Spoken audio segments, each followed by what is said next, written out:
ও যুবক ভাই, তুমি সিয়ামও পালন করো, আবার গার্লফ্রেন্ডের সাথে কথাও বলো। তুমি সিয়ামও পালন করো, আবার মেসেঞ্জারে মেসেজও করো। তুমি সিয়াম পালন করো, আবার হোয়াটসঅ্যাপে মেসেজও করো। তোমার মতো কাপুরুষ বেহায়া যুবককে আহমদপুর গোরস্থানে যদি কবর না দিতে পারি, জাতির সামনে কথা বলবো না ইনশাল্লাহ। বলো না তুমি কিসের এইচএস পাস ছাত্র, তুমি কিসের এমএ পাস ছাত্র, তুমি কিসের বিএড পাস ছাত্র, তুমি কিসের মাধ্যমিক পাস ছাত্র। তোমার বিদ্যাকে মাটির তলে পুঁতে দিতে এসেছি, মনে রেখো।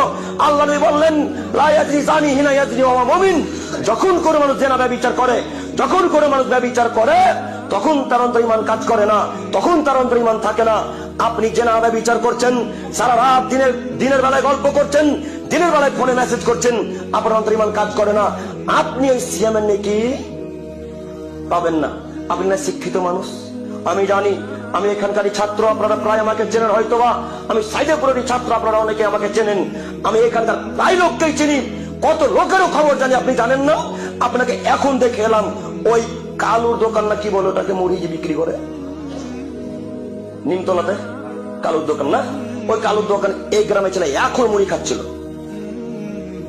আমি বেটা চিনি না তোমাকে, তুমি কোন পর্যায়ে ছিল তোমাকে জানি না। আমি এই গ্রামের ছাত্র, এই সাইদাপুর মাদ্রাসা ছাত্র, তোমাকে অনুরোধ করে যাচ্ছি, তোমাকে আমি ভালোই চিনি যুবক। তুমি এখনো ফোনে প্রেমে গল্প করো। তুমি মনে রাখো, মুহাম্মদ সাল্লাল্লাহু আলাইহি ওয়াসাল্লাম বলেছেন যে জেনা ব্যভিচার করে তার অন্তরে ঈমান থাকে না। যুবক তুমি শোনো, রমজান মাস, আল্লাহর কসম করে তোমাকে বলে যাচ্ছি, তুমি যতদিন ফোনে গল্প করবে, এই ইবাদতের নাকি তোমার আমলনামাতে আল্লাহ তাআলা দিবেন না। তোমার সারাদিন না খেয়ে থাকাই কি, সারাদিন না পান করে থাকাই কি, আর অশ্লীল কথাবার্তা থেকে বিরত থাকা কি আল্লাহ কোনো যায় আসে না।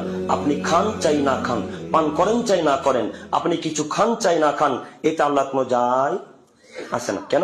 আপনি ফোনে গল্প করছেন। আপনাকে বোঝাতে পারলাম না যে জেনা ব্যভিচার করলে অন্তরে ঈমান থাকে না। আর আল্লাহ নবী বললেন, ঈমান অবস্থায় যারা সিয়াম পালন করে তারাই নাকি পাবে, তাদেরই পাপ আল্লাহ তাআলা মিটিয়ে দিবে। যুবক ভাই, আপনি আমার অনুরোধ রক্ষা করুন। আপনাকে আমি অনুরোধ করে বলতে চাচ্ছি, আজকে এখানে তওবা করে উঠবেন যে ইনশাআল্লাহ সমস্ত মহিলার মুখে প্রেমের যত গল্প হয় নারীর সাথে, সবার মুখে লাথি মারলাম ইনশাআল্লাহ। পারবো না বলতে? ইনশাআল্লাহ, ইনশাআল্লাহ, ইনশাআল্লাহ। আল্লাহ তুমি দিন ভাইদেরকে কবুল করো, সকলে বলি আমিন।